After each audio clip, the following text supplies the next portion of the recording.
अस्सलामुअलैकुम नाज़रीन, धरती टीवी में भली कार माया मंजर अजीज सब खां पहिरां शामिल कंदासीं हिन वक्त जूं हेडलाइंस।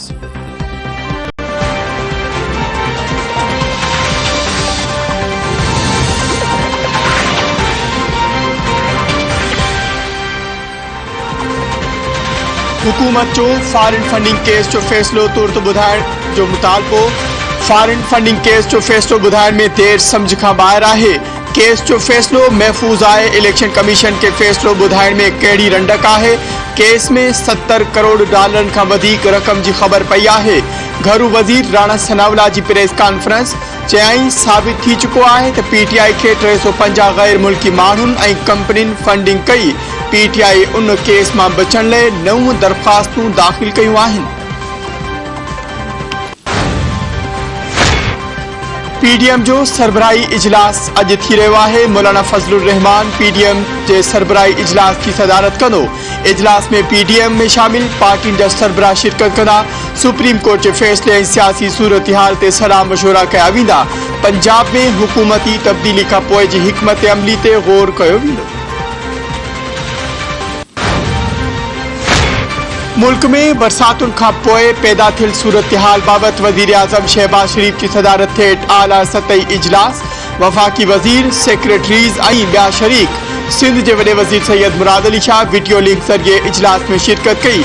इजलास में आगाही ॾींदे वॾे वज़ीर मुराद अली शाह चयो आहे त सिंध में बरसातुनि दौरान 47 ॿारनि समेत 93 ॼणा फौत थिया।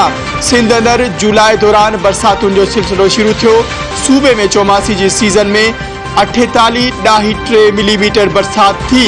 वॾे वज़ीर मूजिब सिंध अंदरि जुलाई दौरान बरसातुनि जो सिलसिलो शुरू थियो। सूबे में चौमासी जी सीज़न में 48.3 मिलीमीटर बरसात थी आहे। बरसातुनि दौरान कराची वाटर बोर्ड जे सेवरेज लाइन के नुक़सान पहुतो। कराची जा अहम रोड MPA काज़वे ऐं कोरंगी क्रॉसिंग काज़वे मुतासिर आहिनि।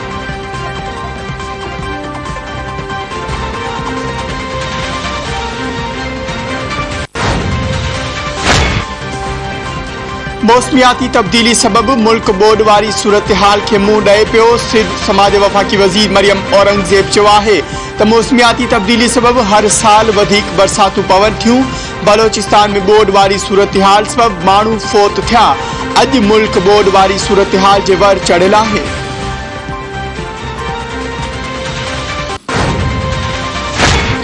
अगूणो सदर ऐं पीपल्स पार्टी जो शरीक चेयरमैन आसिफ अली ज़रदारी आलमी वबा कोरोना में वठिजी वियो। समाजी राब्तनि जी वेबसाइट ते जारी बयान में बिलावल भुट्टो ज़रदारी पंहिंजे वालिद के कोरोना के हवाले से आवाम के आगाही ॾिनी। बिलावल भुट्टो ज़रदारी मूजिब आसिफ अली ज़रदारी जे कोरोना जी टेस्ट रिपोर्ट हाकारी आई आहे, जंहिं बैदि हुन पान के घर में आइसोलेट कर छॾियो आहे। बिलावल भुट्टो मूजिब आसिफ अली ज़रदारी जी कोरोना वैक्सीनेशन मुकम्मल थी चुकी आहे। खेसि मामूली अलामतूं आहिनि ऐं संदसि इलाज जारी आहे।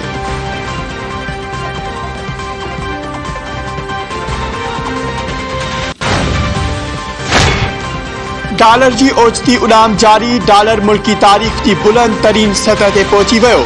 इंटरबैंक में डॉलर 3 रुपया 98 पैसा महांगो थियण बैदि 240 रुपयनि जो थी वियो। ओपन मार्केट में डॉलर 241 रुपयनि जो थी वियो। 10 ॾींहनि दौरान डॉलर की कीमत में 29 रुपयनि ताईं वाध थी आहे। बिजली एक भेरो ॿीहर महांगी। के इलेक्ट्रिक पारां बिजली की कीमत 11 रुपया 39 पैसा वाध। नेपरा मंजूरी ॾेई छॾी। CPPA पारां 9 रुपया 90 पैसा फी यूनिट महांगी करण जो इम्कान। NEPRA central power purchasing agency की दरख्वास्त से अॼु ॿुधणी कंदी। माहवार फ्यूल एडजस्टमेंट की मद में बिजली के अघनि में वाध की दरख्वास्त कई वई।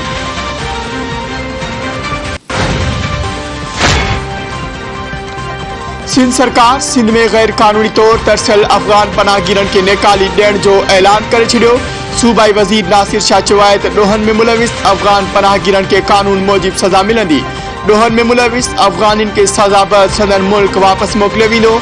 मीडिया से ॻाल्हाईंदे नासिर शाह चयो आहे त PTI जी सियासत कूड़ ते ॿधल आहे। इमरान के ख़त जे मेंबर नाअहल ऐं ॿिए पार्टी के सरबराह के ख़त के न मञियो वियो। हलीम आदिल शेख ख़िलाफ़ का भी इंतकामी कार्रवाई न पई थिए। कुछ इलाइक़नि मां बरसाती पानी निकाल न आहे थियो, उन ते हू माज़रत करे थो। सिंध हुकूमत इंतकामी सियासत ते यकीन नथी रखे। हलीम आदिल शेख सरकारी जमीन ते कब्जो कयो आहे। इतलात के सूबाई वजीर शर्जील इनाम मेमर चयो आहे त छा सरकारी जमीन ते फार्म हाउस ठाराइण जायज़ आहे। हलीम आदिल के एंटी करप्शन टीम कार्रवाई कंदे गिरफ्तार कयो। शर्जील इनाम मेमर मूजिब आसिफ जरदारी जल्द ॾे वापस ईंदो। इमरान जूं निंडूं हराम थी वेंदियूं। PTI के सिंध में उम्मीदवारी न पिया मिलनि।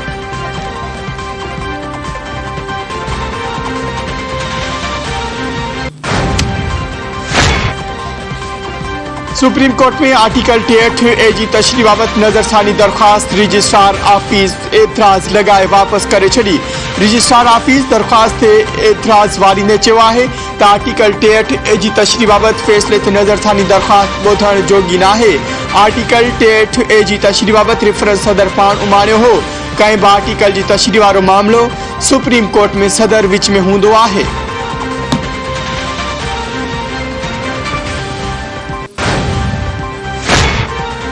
चीफ जस्टिस उमर अता बंदयाल की सदराई में जुडिशल कमीशन जो अहम इजलास अज थी रहियो आहे। इजलास में सुप्रीम कोर्ट ले 5 जजिस के नालन ते गौर कयो पियो वञे।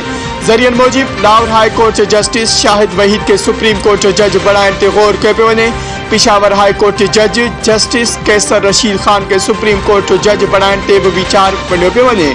सिंध हाई कोर्ट में जस्टिस हसन अजहर रिजवी के, जस्टिस शफी सिद्दीक, जस्टिस नेमतुल्लाह के सुप्रीम कोर्ट जो जज बणाइण ते गौर वीचार पिण थी रहियो आहे। सुप्रीम कोर्ट की खुद मुख्तियारी के आईनी तहफ़ुज़ हासिल आहे। सुप्रीम कोर्ट जा इख्तियार वधाए सघजनि था, घटाए नथा सघजनि।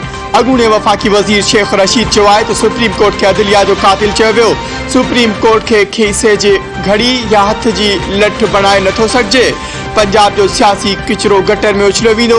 नेब जे मनपसंद तरमीम भी ख़त्म थींदी ऐं समुंड पार रहंदड़ माण्हुनि खे भी वोट जो हक़ मिलंदो। डॉलर 250 रुपया ऐं 7 अरब डॉलर जा ज़ख़ीरा घटिजी विया आहिनि।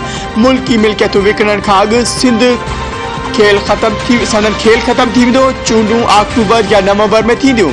न मनपसंद कानून साज़ी थींदी, न ई नवाज़ शरीफ ईंदो। कराची के मुख्तलिफ इलाक़नि में रात देर सां मींहं खां पोइ रोडनि रस्तनि ते पाणी बीहजी वियो। रोड रस्ता तला बणिजी विया। गार्डन, शारा Faisal, defence university road, Urdu बाजार, सदर, II चंद्रीगढ़ रोड, क्लिफ्ट अने ॿियनि इलाइक़नि में तेज़ मींहं खां पोइ रोडनि ते पाणी बीहजी वियो।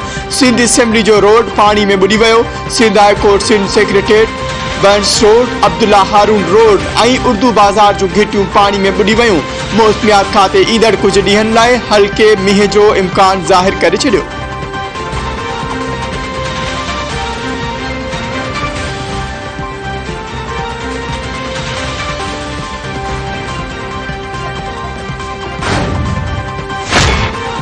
मुल्क के मुख्तलिफ इलाइक़नि में बरसातुनि खां पोइ मुतासिर थियल इलाइक़नि में पाक फ़ौज ऐं FC जूं इमदादी कार्रवाइयूं जारी।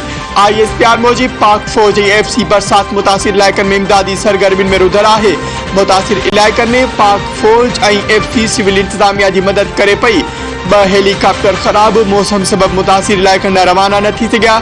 हेलीकॉप्टरनि ज़रिए फाथल माण्हुनि खे महफ़ूज़ हंधनि ॾांहुं मुंतक़िल कयो वेंदो। DG खान ऐं पाक फ़ौज सिविल इंतज़ामिया सां सहकार करे पई।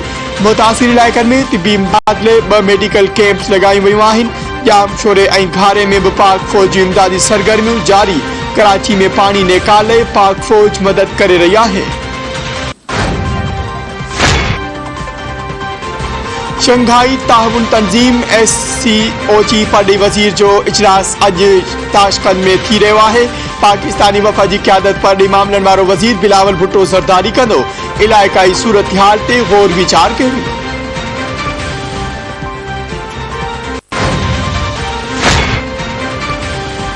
बर्मिंघम में कॉमनवेल्थ गेम के इफ्तिताई तकरीब अज थींदी। पाकिस्तानी दस्ते की अगवानी क़ौमी वुमेन क्रिकेट टीम की कप्तान बिस्मा मारूफ और रेसलर इनाम बट कंदा। कॉमनवेल्थ गेम्स में 103 एथलीट्स 12 रांदियुनि में पाकिस्तान की नुमाइंदगी कंदा। पाकिस्तानी वुमेन क्रिकेट टीम जो कॉमनवेल्थ गेम्स में शिरकत करे रही है।